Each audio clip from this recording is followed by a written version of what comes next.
งานศพนี่เปิ้นฮ้องว่างานอวมงคลงานอวมงคลนี่เปิ้นบัดนิยมเจิญเทวดามารับเครื่องพรีก็คือเครื่องสังเวยนะเปิ้นบัดนิยมนะเพราะว่า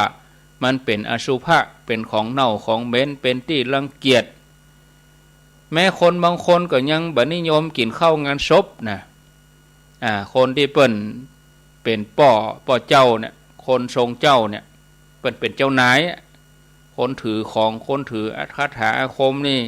เปิ้นบ่ค่อยกินข้าวงานศพ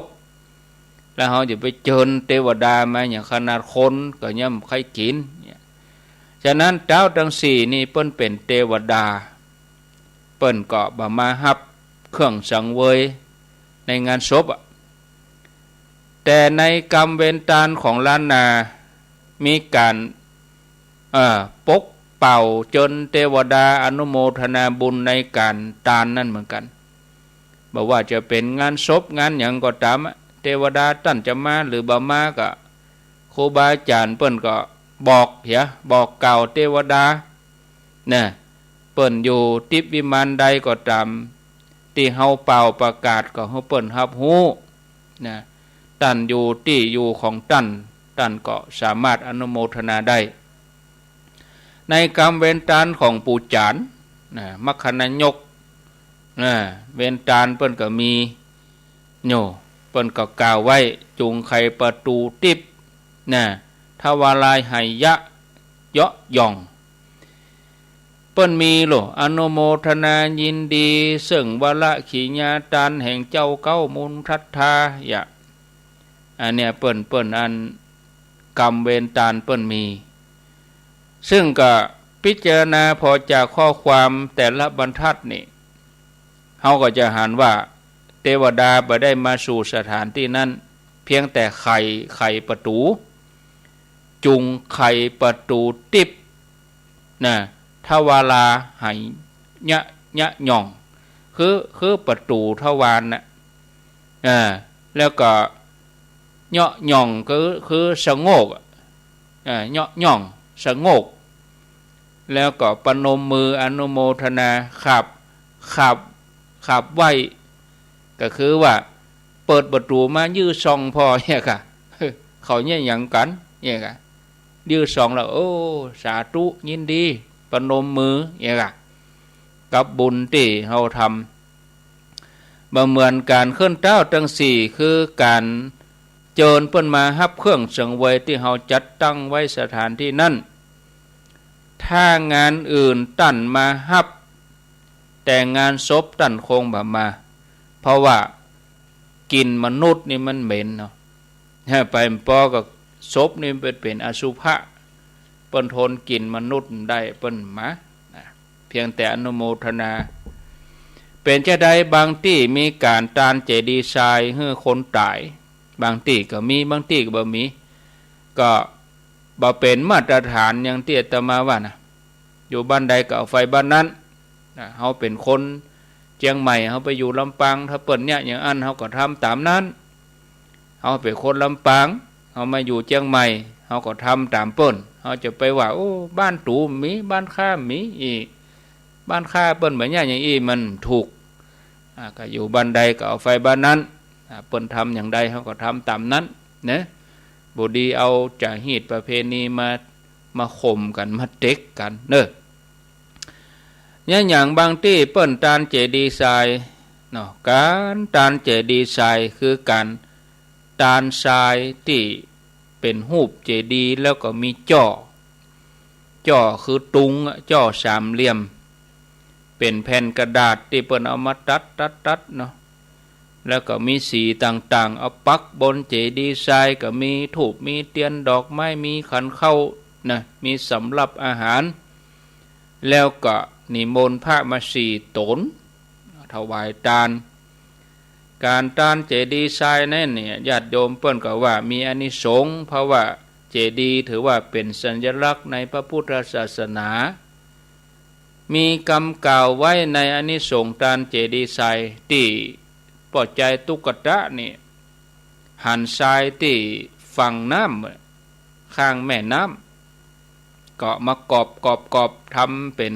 ก่อเป็นเจดีย์ทรายด้วยใจศรัทธาเกิดว่าโอ้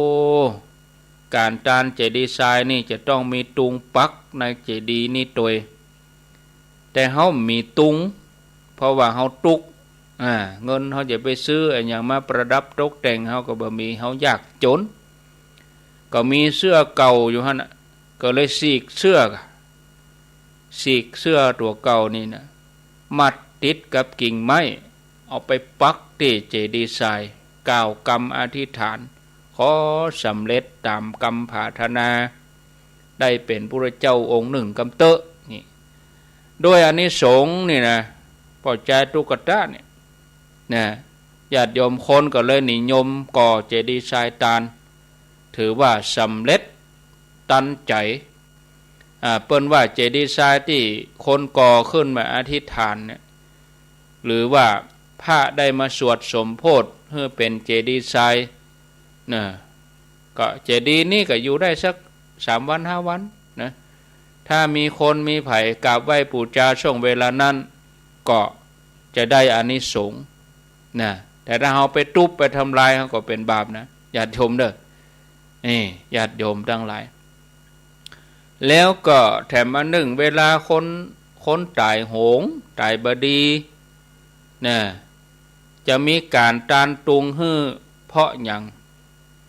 โดยเหตุแต่โบราณมีความเชื่อว่าการตายโหงนี่เป็นการตายแบบที่ว่ามีบาปกรรมนักแต่ถ้าได้ตานตุงอุทิศบุญก็จะพ้นจากกรรมจากเวรที่ทำไว้แต่ปางก่อนหนหลังอย่างประวัติของพระเจ้าตนหลวงเมืองพะเยาประวัติเปิ้นมีก็มีว่าอย่างนี้มีปอใจคนหนึ่งมีจิตศรัทธาเอาตุงสาววาไปแขวนปูจาในวิหารพระเจ้าตนหลวงวัดศรีโคมคำพระเจ้าตนหลวงพะเยาแต่ว่าด้วยความประมาทตกมาตายก็ไปตกมโนหกเพราะว่าทำบาปทำกรรมนักบอกกองจ่าโยมพิบาลจ่งลงไปมโนหกห่างตุงนี่ห่างตุงนี่ก็ตวัดปัดออกมาญาติโยมทั้งหลายจ่าโยมพิบาลสงสัยก็เลยถามก็ฮู้ว่าได้ตานตุงก็เลยปล่อยขึ้นไปบ่เฮือมาอยู่ที่นี่ละนี่ญาติโยมด้วยเหตุนี้การตันตุงก็เลยเป็นที่นิยมแล้วก็ยิ่งได้ตานตุงที่ทำด้วยวัสดุที่มีก่ามีราคาบางทีก็แปลงตุงกระด้างแกะสลักเสียตุงต้องเอาตองแผ่นตองจังโกมาต้องตุงเป็นตุงกระด้างไม้สักแกะสลักก็อย่างอันนี้มีอานิสงส์ก็เลยมีการตานตุงด้วยวัสดุต่างๆตามที่โพธิสัตว์เจ้าเปิ้นเคยยึดถือเอามาเป็นเครื่องบำเพ็ญบารมีเฮาทำบุญไว้เฮาจะได้เสวยบุญได้ก่อญาติโยมการที่เฮาสงสัยอย่างนี้เพราะว่าเฮายังมีศรัทธามีความเชื่อที่ยังบ่ลึกซึ้งแน่นแฟ้นเด้อถ้าเฮามีศรัทธาอย่างมั่นคงแล้วเฮาก็คงหายสงสัยความสงสัยนี่มันเกิดขึ้นก่อนอื่นต้องอู้ถึงความเชื่อเสียก่อนความเชื่อในทางพุทธศาสนานี่มีอยู่4อย่าง1กัมมศรัทธาเชื่อเรื่องกรรมกฎแห่งกรรมกรรมมีอยู่จริงกรรมมีอยู่แท้2วิปากศรัทธาเชื่อเรื่องวิบากกรรมผลของกรรมเชื่อว่าทำไปแล้วก็จะต้องได้รับทำกรรมดีก็ได้ผลดีทำกรรมชั่วก็ได้ความชั่วไปแล้วอันที่3กัมมัสสกตาศรัทธาเชื่อว่าเฮามีกรรมเป็นของตัวเก่าเฮาจะต้องได้รับผลของกรรมเฮาจะต้องได้เสวยผลของกรรมนั่นแล้วก็อันที่4ตถาคตโพธิศรัทธา เชื่อการตรัสรู้ของพระพุทธเจ้ามั่นใจในพระตถาคตที่พระองค์ได้ตรัสได้สอนไว้ฉะนั้นเมื่อเฮามีศรัทธาอย่างที่ว่ามาเนี่ยเฮาก็ย่อมเชื่อว่าการที่เฮาทำบุญนะเฮาก็จะได้รับบุญแล้วก็เสวยผลบุญเนี่ยซึ่งการทำบุญในพระพุทธศาสนาการทำบุญนี่ยังจะต้องประกอบด้วยเจตนา3อย่างตั้งใจก่อนทานดีใจคณะทานนะแล้วก็เมื่อทานไปแล้วก็บ่เกิดความกินแหนงแคลงใจปุพพะเจตนาตั้งใจไว้ก่อนเนอะเขาจะทานวันพุธเขาก็ดาครัววันนี้เขาจะทานเดือนหน้าเขาก็เตรียมของวันนี้เดือนนี้เตรียมไปทำโดยความเปลี่ยนเตรียมไว้ตั้งใจไว้มุจนะเจตนาดีใจคณะทำบุญคณะที่เขาเข้าอยู่ในบรรยากาศนั่นก็ดีคณะพระเปิ่นปันปอนก็ดีคณะที่หยาดน้ำก็ดีบางทีนี่กำลังฮับปอนพระกำลังยัดถาเอวังเสียงโทรศัพท์มาจะไปฮับเตื้อเขากดให้เขาฟังตัวเฮาหันเนี่ยฮับปอนแล้วเขาก็ก้อยไปอู้เขาจะธุระยังก็จังถือว่าคนที่โทรมาเฮานั้นเขาต้องการบุญตัวเฮาเขาอนุโมทนาตัวเฮาบางคนเนี่ยบักกองจะทำพิธีโทรศัพท์มาฮับปอนก็ฮับอู้โทรศัพท์ก็อู้เอามือไว้เกิงเดียวเหี่ยเอามือไว้เกิงเดียวอันนั้นอู้โทรศัพท์แล้วมันจะไปได้อย่างเต็มที่กดเหี่ยกดให้เขาได้ยินเสียงเอวังโหตุยะถาวาลีวะหาสปีติโยมันบ่เจ็บมนเนี่ยอันนี้อันอย่างล่ำเหลือนะเนาะอันนี้บ่ได้ละมุจนะเจตนาถ้าเรื่องดีก็ดีไปบางทีมีเรื่องอันอย่างเข้ามาเดือดช่องหน้าตู้เจ้าหันแล้วก็เดี๋ยวก่อนฮับปอนก่อนฮับปอนก่อนก็เดี๋ยวก่อนอย่ามันพังโทรมาบ่เดียวอีหะมะฉะนั้นก็กดแหมฟังหนึ่งคนหนึ่งเปิ้นได้ฟังก็ได้หรือบ้านก็กดวางก็ได้แล้วก็ค่อยโทรแล้วอันสุดท้ายคืออัปละภาคะเจตนาเมื่อฮือทานไปแล้วก็บ่มีความกินแหน่งแคลงใจถึงจะได้บุญเต็มเม็ดเต็มหน่วยถึงจัดนี้จัดหน้าแล้วก็ยังต้องพอพิจารณาคุณสมบัติตัวเก่าตัวนะแล้วก็คนที่เฮาทำบุญด้วยว่าเป็นจะใดมีศีลมีธรรมจะใดทานบางอย่างบริสุทธิ์ฝ่ายทายกบ่ได้บริสุทธิ์ปฏิฆาหกทายกแปลว่าผู้ฮื้อปฏิฆาหกแปลว่าผู้ฮับบางอย่างบริสุทธิ์ฝ่ายปฏิฆาหกบ่บริสุทธิ์ฝ่ายทายกบางครั้งบ่ได้บริสุทธิ์ถึงสอง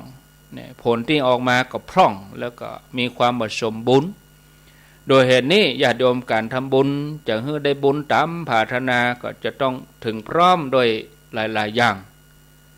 แต่มีสิ่งที่พิสูจน์คนที่ตายแล้วเนี่ยฟื้นปิกมาได้เนี่ยมีเหมือนกันนะบอกถึงเรื่องการตายแล้วไปพบสิ่งของไปพบสิ่งนั้นสิ่งนี้ที่คนทำบุญให้อันนี้ยกตัวอย่างเด้อญาติโยมอาตมาบ่ได้ว่าเองยกขึ้นมาเป็นหนังสืออนุสรณ์พระราชทานเพลิงศพของท่านพระครูสุภัทรกิจโสพลท่านพระครูสุภัทรกิจโสพลอดีตเจ้าคณะตำบลตาสลาหนองปะคั่งวัดหนองปะคั่งเปิ้นพระราชทานเพลิงศพเมื่อปี 2564 เปิ้นจารึกเขียนในหนังสือนี่มาว่ามีสิ่งพิสูจน์อยู่คนที่ตายแล้วปิกมาว่าเกิดขึ้นมีแม่หญิงคนหนึ่งได้เล่าว่าได้ถึงแก่กรรมไปแล้วก็ปิกขึ้นมาทำไมซึ่งในสมัยก่อนนี่บ่มีการฉีดยาศพเรือแล้วก็บ่มีการเก็บไว้ในโรงเย็นบัดเดี๋ยวนี้ตายปุ๊บก็ฉีดยาเลยเอาใส่โรงเย็นเลยนะเมื่อก่อนเพิ่นบ่มีฉีดยาแล้วก็บ่มีการเอาใส่โรงเย็น ตอนนั้นนี่กำลังนอนอยู่กับลูกน้อยอายุประมาณ3 เดือนแล้วก็เคลิ้มหลับนะได้มีลูกเบา3 คนทีนี้ก็เผลอหลับไปนอนไปแล้วก็นอนไปก็มีพ่อชาย2-3 คนมาแต่งตัวแบบบะเก่าโบราณนุ่งผ้าสีแดงถือกระบองเห็นหรอนะแล้วก็บอกเฮ้อมาด้วยกันมาเพะเนี่ยมาฮับแล้วตัวเธอก็คัดขืนนะบอกว่าลูกยังน้อยอยู่ลูกกำลังเกิดใหม่อายุ3 เดือนลูกน้อยอยู่นะปอดใจ3-4 คนนั่นก็บอกฟังนุ่งอันผ้าเป็นผ้าอย่างอันลิเกนี่นะแล้วก็ผ้าที่นุ่งนั้นสีแดงนี่แต่เขาก็บอกฟังบอกว่าประเดี๋ยวนี้ถึงเวลาแล้วนะต้องไปละนะก็จำเป็นจะต้องไปโดยเขาก็มันจะเคียนจะบุบก็เดินทางไปม้นเหมือนกันหลายชั่วโมงนะก็ไปถึงศาลานั่นใหญ่ขนาดมีคนนัก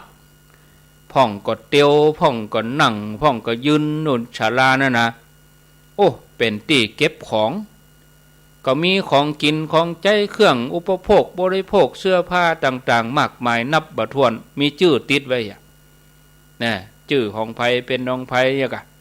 นะนายนั่นนางนี่ปอใจนั่นเขาก็บอกคือเธอนั่งลงรอนี่ก่อนรอคิวก่อนนะถ้าเปิ่นห้องชื่อก็ก้อยมาเนอะนั่งอยู่หันเป็นปอเมินปอไก่ถ้าอย่างใดก็มีไผห้องชื่อนะคนที่อยู่เมื่อลุนคนที่คิวหลังเปิ้นห้องชื่อก็แซงไปอยู่ติ๊กๆนะคนมาเมื่อลุนก็ได้ไปทีนี้ตัวแม่ยิงคนนี้ก็ห่วงลูกลูกเฮาก็น้อยตัวเก่าก็อยากกินข้าวเนี่ยเมื่ออดทนบ่ไหวอดบ่ได้ก็เลยลุกไปถามว่าเมื่อใดจะห้องชื่อเฮาเมื่อใดจะห้องชื่อข้าเจ้ามาท่านี่จัดเมินแล้วก็ห่วงลูกด้วยแล้วก็เดี๋ยวก็อยากกินข้าวด้วยนะก็เดียวสักกรรมก็มีปอจายห่างใหญ่นะหน้าตาหน้ากลัวอย่างเด้อสูงใหญ่นุ่งผ้าสีแดงอย่างเดียวกันถือบัญชีมาหรอถือบัญชีมาคนที่ถือบัญชีมาก็ตกใจนะว่ายังบ่ได้ห้องจื้อเตื้อมาปะจื้อเตื้อกันนะก็มาเปิดพอบัญชีก็บ่ปะจื้อบ่ปะนี่นะแล้วบอกว่าน่าจะเอามาผิดตัวไปใครจะเอาไปส่งก็ได้จะเลยเวลาบ่ใช่คนนี้เอามาผิดตัวเปิดพอจื้อมป้าแล้วเนาะข้อมูลบ่มีแม่หญิงคนนั้นก็เลยบอกว่าปิกก็ปิกอีกแต่ว่าหิวข้าวบ่ได้ขอกินข้าวกินน้ำเนี่ยก่อนเนี่ยเขาก็บอกว่าของเฮามีก็เขาติดชื่อไว้นะถ้ามีชื่อนี่กินบ่ได้นะเตียวเสาะหาของกินพอไปทางเหนือพอไปทางใต้ไปทางหมอกวันตกก็บ่ปะเตียวชื่อเป็นของคนอื่นหมดครัวนั้นเต็มญาติโยมเนอะมีสำหรับกับข้าวเป็นถัดกองอยู่หั่นพอชื่อตัวเก่าบ่มีบ่ปะบ่ปบมีก้าชื่อของคนอื่นของตัวเก่าบ่มีศรัทธาญาติโยมนะทีนี้ก็ไปปะใส่ของตัวเก่ามีหั่นอันหนึ่งมีชื่อติดมีถาดของกินแล้วก็มีถ้วยอยู่สามใบใส่ข้าวใส่น้ำใส่พริกใส่ผักต้มเนี่ยมีข้าวมีอาหารก็นึกได้ว่าขันข้าวนี่เขาเคยตานให้กับครูบาผ่า ซึ่งเป็นตนบุญที่เปิ้นอยู่แม่เสลียงบุญครูบาผาพาในสมัยนั้นก็เลยคิดได้ว่าโอ้เนี่ยเฮาได้กินอาหารนี้เฮาคงจะปิกบ้านบ่ได้นะเฮาคงตายหรือว่าขอให้เขาเอามานะส่งปอถึงใกล้บ้านพอจะถึงบ้านละสะดุดนะไปต่าวไปคล้องใส่หักไม้ก็เลยฟื้นขึ้นมาพอดีขณะนั้นก็เขาเอาล่างไปใส่ล่องพอดีเขากำลังหามล่างไปใส่ล่องพอไปถึงไปเหี่ยวบุล่ะซับเปลือกำลังเปิดล่องจะเอาน้ำเปล่ามาล้างหน้าศพมืนตาขึ้นมามืนตาหมับก็เลยหูว่าตัวเก่าย่ำตายญาติก็ดีเจ้าบ้านออกป้ากันมาพอจ่วยเอาปิกบ้านทำพิธีกันปโตไล่เสนียดจันไล่สืบจัดตาก็ยังก็ยะกันสปะเขาก็เลยบอกว่าเนี่ยจาดนามีจริงนะมันทำบุญไว้จะได้รับผลอย่างที่บ่ต้องสงสัยมันตันรักษาศีลเจริญภาวนานี่ญาติโยมอันนี้ได้นำมากล่าวมาเล่าเป็นตัวอย่างอย่างคนเมืองล้านนาถึงมีตุงสำหังสำหรับแบกนำหน้าศพไปสู่ปัจจาคำตอบก็คือว่าคนล้านนาเมื่อตั้งศพไว้จะมีศาลาเพิ่นมาตัดตุงเพิ่นจะมาช่วยกันมีศาลาตัดตุงห้องว่าตุงสามหางตุงสามหางนี่ก็มีรูปร่างลักษณะคล้ายกับร่างของคนนะแต่ว่าแบ่งเป็น3ส่วนหัวส่วนตัวแล้วก็ส่วนหางมี3หาง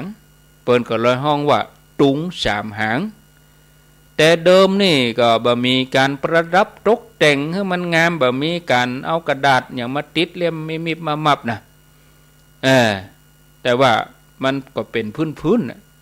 ตอนหลังนี่เปิ้นเอาผ้าขาวผ้าดิบผ้าขาวผ้าน้ำแป้งมาตัดแล้วก็เอากระดาษเงินกระดาษทองตัดเป็นรูปดอกอย่างลวดลายเอาประดับให้สวยงามนะเวลาเคลื่อนศพไปสู่ปัจจาเปิ้นก็เอาแบกนำหน้าไป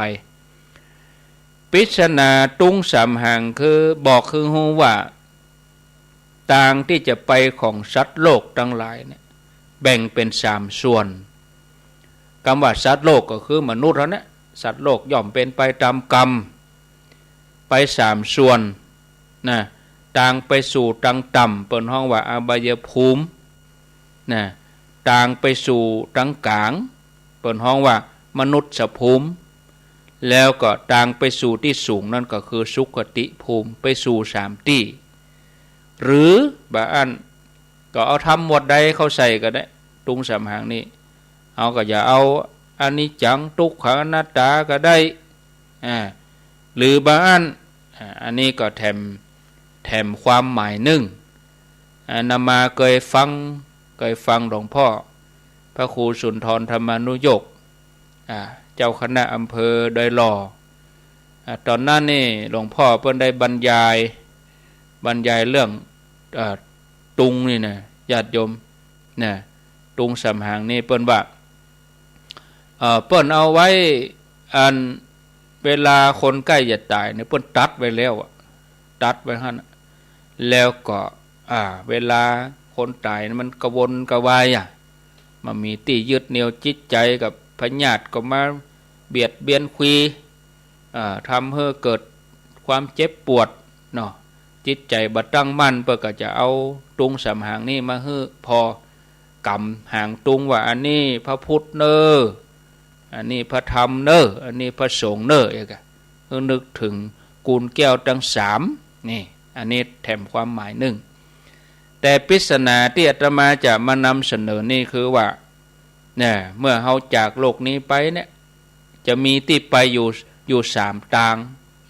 ตุงสามหางนี่ไปสู่ที่ต่ำคืออบายภูมิ บายภูมิก็มีนรกเดรัจฉานเปรตอสุรกายบนห้องว่าอบายภูมิสี่นรกก็ไปเกิดในมรณหกเดรัจฉานก็ไปเกิดเป็นสัตว์เดรัจฉานเปรตก็ไปเป็นเปรตอสุรกายก็ไปเกิดเป็นอสุรกาย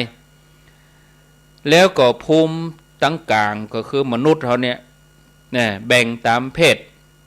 ปอดใจก็แม่ยิงก็ไปตามนั้นนะตามบุญตามกรรมอันนี้แล้วไปเกิดในภูมิที่สูงขึ้นไปคือสุคติภูมิมีสวรรค์หกมนุษย์หนึ่งสวรรค์หกพรหม20มันอย่างเพิ่นมีหรอญาติโยมทั้งหลายมี31ภูมิตีสูงสุดนั่นก็คือสูงกว่านั้นก็คือเข้านิพพานไปเลยเปิ้นอย่าหันพิจารณาว่าโอ้คนเมืองล้านนาเนี่ยเปิ้นมีความคิดที่ลึกซึ้งพยายามสื่อตุงเนี่ยไปสู่ไตรภูมิไตรภูมิก็คือโลกถึง3ได้แก่เทวโลกมนุษย์โลกแล้วก็ยมโลกนี่ญาติโยมการเอาศพลงเฮือนเพื่อไปปัจจาบางที่เป็นจะใดมีคันไดผีคันไดผีนี่มี3ซี่นะ3ขั้น3ซี่เพราะว่าคันไดผีเวลาจะเอาศพออกจากบ้านลงเฮือนจะมีการแปลงคันไดผีนะคันไดผีนี่เปิ้นเอาก้านกล้วยหรอก้านกล้วยมา2 อันแล้วก็เอาไม้ไผ่ยาวๆประมาณ1 เม็ดเอามาแปลงซี่คันไดจำนวน3 ซี่แล้วก็เอามาทาบกับคันไดแต้เนี่ยคันไดแต้ของเฮาในบ้านเฮานะเปิ้นเฮาว่าคันไดผีลงโดยมีความเชื่อมีคติว่าผีลงคันไดอันเดียวกับคนมันได้บ้านนั้นเนี่ยถ้าว่าเอาลงด้วยกันนี่ก็จะอยู่บะจุกบะจื่นบะบานจะมีการตายเกิดขึ้นความจริงแล้วโบราณเปิ้นต้องการสื่อฮือหันจะได้เปิ้นต้องการสื่อฮือหันว่าการยังลงของผู้ตายวิญญาณผู้ตายเนี่ยย่อมจะต้องไปสู่ภูมิใดภูมิหนึ่งใน3 ภูมิขั้นใด3 ซี่นี่ก็คือ3 ภูมิภูมิต่ำกันอย่างที่ว่าตะเกียอบายภูมิ4ภูมิกลางกับมนุษย์ภูมิภูมิสูงสุดก็คือไปตังรูปประพรมอรูปประพรมสูงสุดไปก็ไปนิพพานไปนี่ญาติโยมท่านสาธุชนเนาะยังมีอย่างอื่นแถมอธิบายให้ญาติโยมทั้งหลายได้ฟังแถมนักมากมายเอาเท้าทั้ง4คงจะจบตึกเท้าทั้ง4นี่วันนี้นะของพอดีแหม10 นาทีนี่ความหมายความเป็นมาเป็นไปเท้าทั้ง4เท้าทั้ง4ก็ชื่อก็ถึงออกว่า4เท้าทั้ง4ก็คือเท้าจตุโลกบาลทั้ง4เป็นผู้ที่รักษาทิศทั้ง4ตามประวัติตำนานก็ดีท้าวจตุโลกบาลนี่เปิ้นเป็นเทพในสวรรค์ชั้นกามวจรภูมิเป็นสวรรค์ชั้นแรกในจำนวน6 ชั้นก็คือชั้นจตุมหาราชิกาสวรรค์6 ชั้นมีอย่างพ้องจตุมหาราชิกาดาวดึงยามาตุสิตนิมานนรดีปรนิมิตสวัตตีอันนี้คือสวรรค์6 ชั้นตามต่างพุทธศาสนาเท้าทั้ง4นี้เปิ้นอยู่ชั้นแรกก็คือจตุมหาราชิกาจตุมหาราชิกานี่ตั้งอยู่บนยอดเขายุคนทรสูงจากผิวโลกไปอยู่ 86,000 โยชน์ก็คูณเนาะโยชน์16 กิโลเนาะสวรรค์ชั้นนี้นี่เป็นสถานที่พิเศษพิเศษกว่าโลกมนุษย์เฮาในด้านความเป็นอยู่ความสุข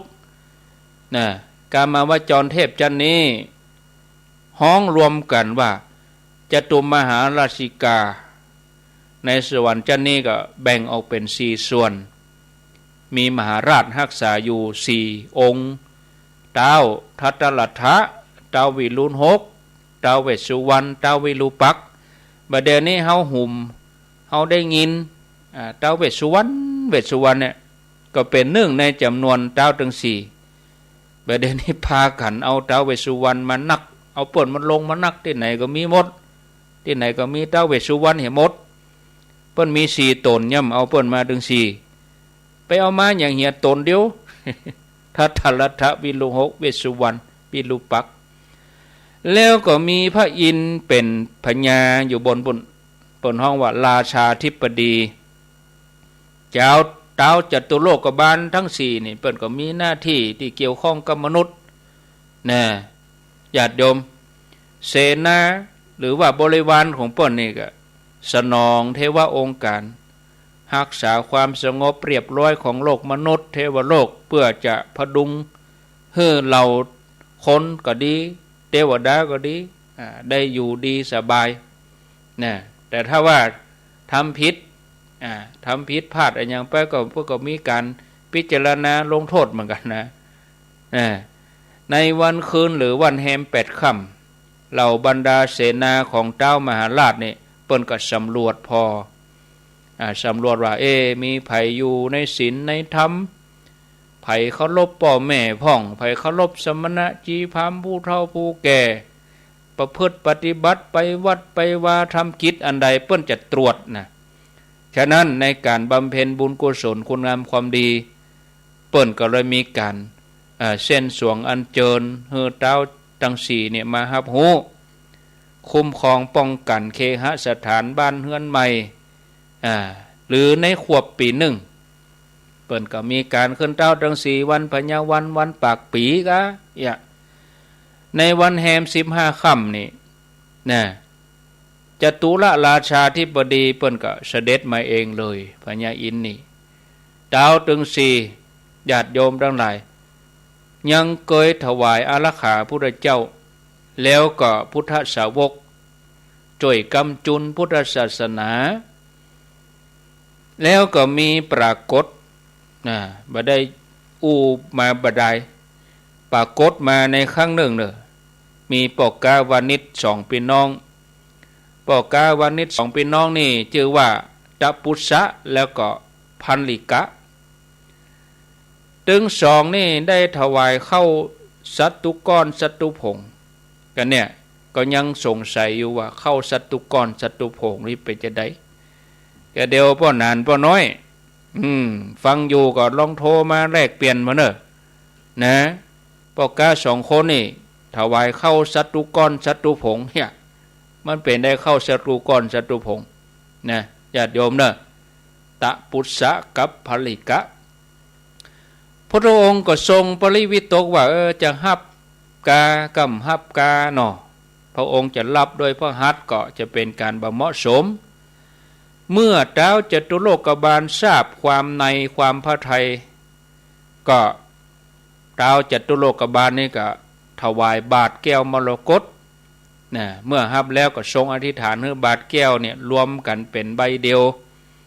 ทรงฮับบาทจากปกกาถึง2นี้เวลาที่พระองค์แสดงธรรมเทศนาก็มีเท้าทั้ง4เนี่ยเสด็จมาสถานที่นี้นะแสงสว่างด้วยเทวรังสีเปิ้นก็จะถืออาวุธของตนอยู่ประจำทิศทั้ง4พิทักษ์รักษาสถานที่นั้นแล้วเปิ้นก็ฟังธรรมเทศนาของพระเจ้าตัวการได้อัญเชิญเต้าทั้ง4หรือว่าการขึ้นเต้าทั้ง4นี่ก็เป็นขนบธรรมเนียมประเพณีของคนเมืองล้านนะเวลาจะทำบุญเนี่ยทำบุญบ้านใหม่ก็เปิดอาคารตึกใหม่สืบจัตตาฉลองวัดวาอารามฉลองนั่นนี่สมณศักดิ์เนี่ยยกจ่อฟ้าก็เนี่ยเปิ้นมีอย่างนี้ก็จะเจิญเจ้าเต้าจตุโลกบาลนี่เพื่อให้ท่านได้มาปกป้องคุ้มครองงานให้สำเร็จลุล่วงโดยที่บ่มีปัญหาอุปสรรคอันใดเกิดขึ้นระหว่างที่ทำพิธีอยู่ตลอดจนเป็นการที่ว่าเป็นสิริมงคลกับคนอยู่อาศัยเพราะว่าเท้าจตุโลกบาลนี่เป็นผู้รักษาความเรียบร้อยถึงมนุษย์โลกและเทวโลกที่ห้องเท้าทั้ง4ก็ห้องตามเทวดา4 องค์ที่รักษาตามทิศต่างๆเนี่ยญาติโยมความจริงแล้วนี่แปลงควกนี่มีอยู่6 ควกเวลาเขาแปลง แปลงขันเต้าทั้งสี่หรือยังโอ้อย่างมามีหกมีสัตว์ตวงมีเครื่องเส้นเครื่องไหวอย่างมีหกก็ตังบนนั่นก็คือพระอินทร์เป็นใหญ่เนาะเป็นราชาธิปดีของเต้าจัตุโลกบาลนี่อยู่ตังบนแล้วก็สี่ก็คือเต้าทัตตลัทธะนี่ในเป็นหนึ่งในจำนวนเต้าทั้งสี่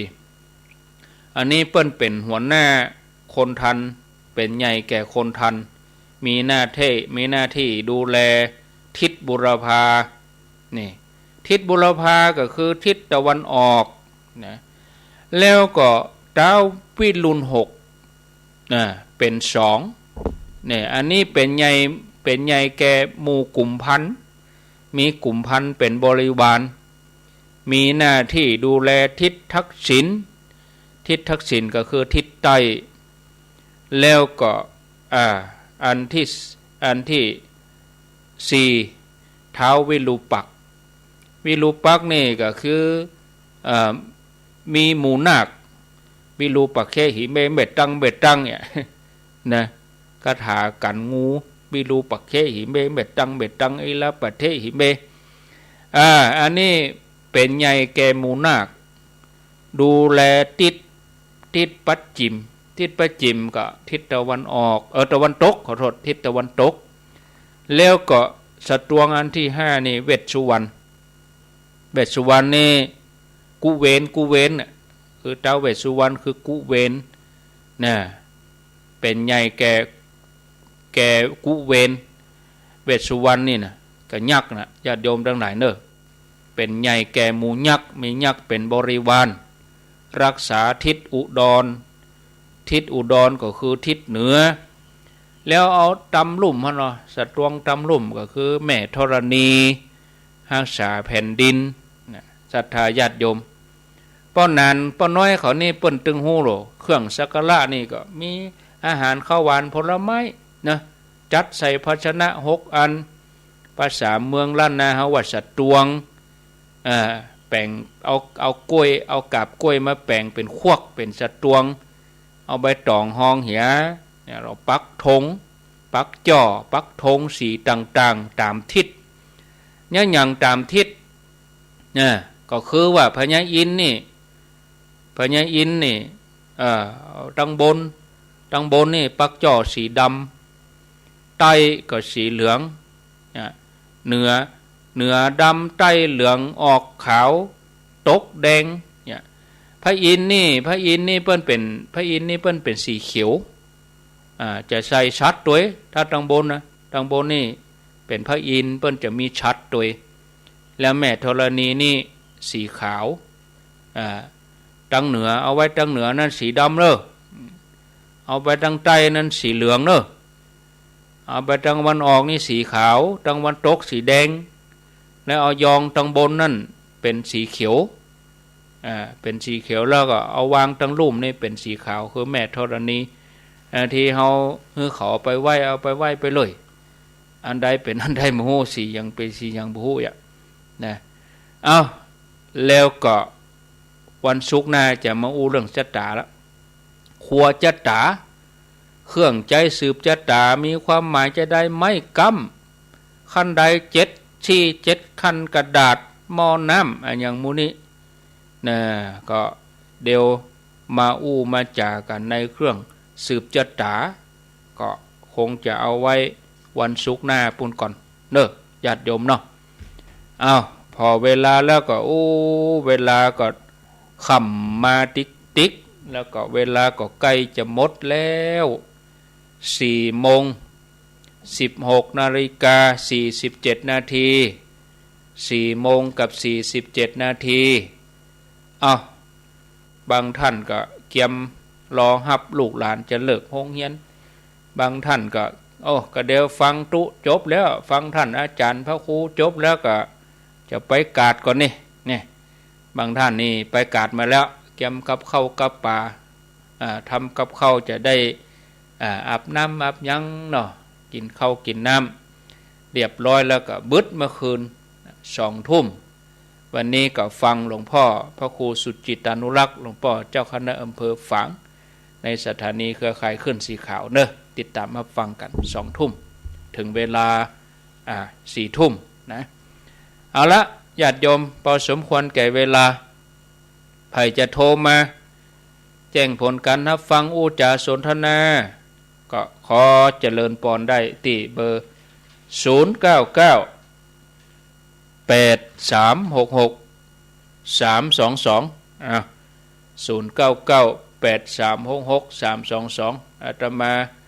จัดรายการแล้วก็เดี๋ยวออกไปก็กวดขี้โคเห็นน้อยก็ออกกำลังโอ้หน้านี้นี่โอ้ศรัทธาญาติโยมใบไม้หล่นนักกดโตญาติโยมทั้งหลายใบไม้หล่นแล้วปีนี้นี่สีจะแรงนะมาพอนะ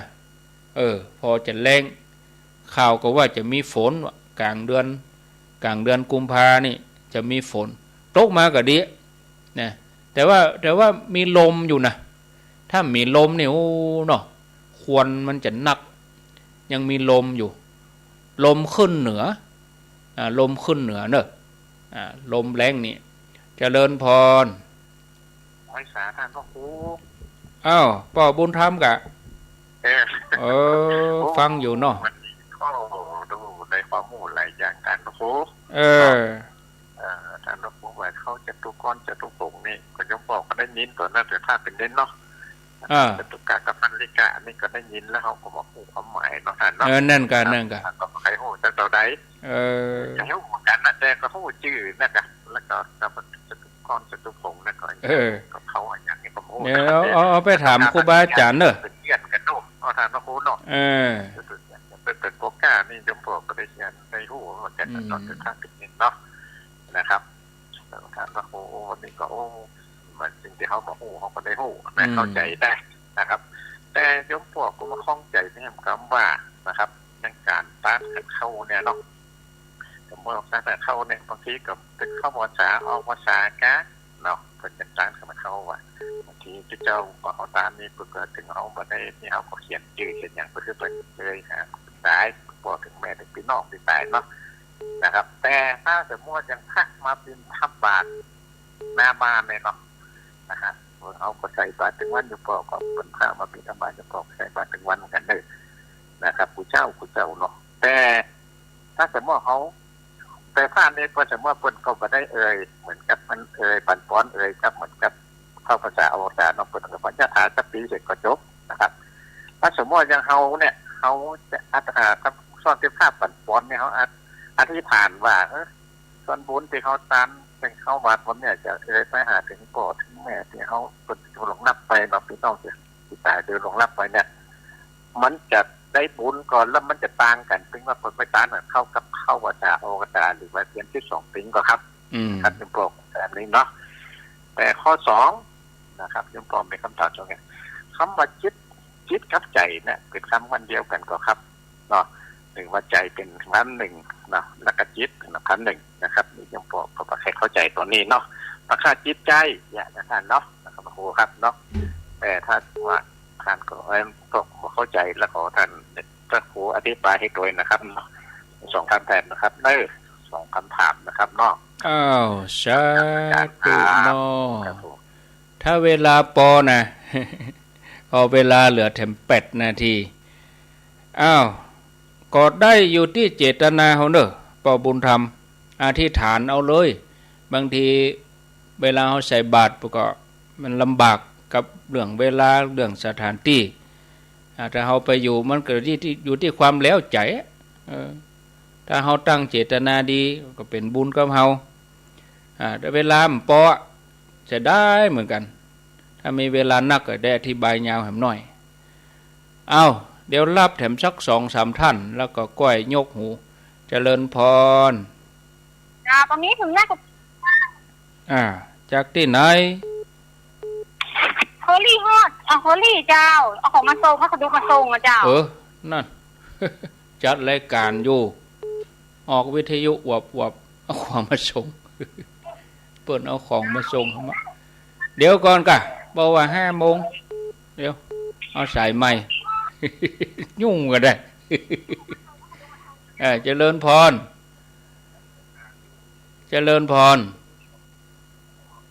อัน มีสปะ0998366322เจริญพรเจ้ากับไว้สาเจ้าท่านพระครู จากที่ไหนต้องฝ่ายด้วยแดนเจ้าต้องฝ่ายด้วยแดนวันนี้เจ้าฟังธรรมาวันนี้พูดบันเดี๋ยวความพูดจะหนักเน้อเจ้าต้องฝ่ายด้วยแดนได้ยินชัดดีก่อแต่ก็บ่ค่อยได้โทรเจ้าโมทนาเต๊ะยินดีเน้อจ้าจิตนี่จะลึกเหลือใจเน้อป่าบุญธรรมต่างกันจิตมันละเอียดกว่าใจนี่มันหลายความหมายใจก็คือโดยสมมุติถ้าตั้งเป็นรูปมันก็คืออยู่ในตัวเฮาอยู่ที่หน้าอกด้านซ้ายอันนี้ใจตัวนี้ใจแต่ถ้าจิตนี่มันละเอียดกว่านั้นก็ต้องใช้เวลาอธิบายเนี่ยอันที่เราก็อู้พร้อมกันอยู่ที่จิตที่ใจเอา0998366322อาจจะบันแน่นใจเด้อต้องอธิบายใน2คำถามนี่คำถามใน10นาทีปุ่นน่ะติดไว้เนอะติดไว้ก่อนเอาไว้สุกหน้ามาอธิบาย0998366322นะอ้าวมีเข้ามา อาตมานึกว่ายูรีแปลว่าเคอรี่จะมาส่งครัวกะเอาหมัวไผยมหุเจริญพรมันเป็นการจ้าจากที่ไหนจากทางซ้ายแม่โจ้แม่โจ้โจ้โอ้วันนี้ได้หลายอย่างมาท่านเนาะดีแล้วกะได้เนื้อหาสาระหลายอันหลายอย่างแม่4,000กันเพิ่นจะประจำมานะแม่4,000เนาะเจ้าโมทนาบุญตุสาตุเจริญพรเหลืออีก5นาทีเจริญพรเจ้าโอ้อันนั้นของเฮาจ้ะเจริญพรนั่นของเฮาเจ้าขอเชิญนั่นต้องไหว้สาเจ้าอีกอะไหว้สาเจ้าอีกะเคยโทรมากระเจียเจ้าฟังจะกระติบใจครั้งแรกก็นี่แม่โทรครั้งแรกกะโทรครั้งแรกเจ้าอยู่ที่ไหนอยู่ลำปางจ้ะอยู่ลำปางปุ่นเจ้าอำเภอหยังบ้านหยังนี่บ้านเนี่ยก็สันบุญเลี้ยงบ้านไม่แก้วเนี่ยไม่แก้วกันกัดปงเนี่ยกัดปงเจ้าไม่แก้วมันอยู่ใต้เนี่ยพระเจ้าอยู่เหนือนี่หน่อยฟังชัดเจนดีหนอเจ้าดีชัดเจนนะวันศุกร์หน้ามาแห่ใหม่เนอะเจ้าวันศุกร์หน้าศุกร์หน้ามาจะพอจะเข้ากับต้องโทรไปเจ้าเนาะชาจะที่ใจปึงเศษที่จะดีกว่าเนาะต่างกับคุณเนาะศุกร์หน้ามาเศษที่จะดีกว่าแม่ที่ใจมันอยู่ไหนนี่อยู่ด้วยรอเจียงใหม่เพ่กะโอ้ไก่อย่าไปกับแม่ขากำดีไก่เอายังไปถึงวันนักกระดูกทับเส้นเจ้าอันกะหนักแต่กระเดินได้กับมันลกดีเป็นยังเอาวิทยุเป็นกู้เอาวิทยุเป็นกู้ใจถ้าใครไปวัดก็ไปไม่ได้รถไปชนไปเรียกได้ไหมมาเห็นหลายหนอเอาวิทยุเป็นกู้เนอะวิทยุฟังรายการนี้เนอะสาธุเจริญพรอยู่ที่ไหนแม่พิมพ์ประเดชเจ้าไว้แต่เจ้าแม่พิมพ์เจ้าฟังชัดดีเนาะเจ้าชัดเจนดีเนอะโมทนาบุญเนอแม่พิมพ์เจ้าไว้แต่เจ้าลาแล้วญาติโยมเนอะจัดเสียดายลาศรัทธาไปก่อนวันนี้ผิดพลาดประการใดไม่ได้รับสายก็ขออภัยจะไปน้อยใจก้อยปะกันทำไมโอกาสหน้าพี่น้องลำปางก็ฟังกันเมื่อเจ้าตี 5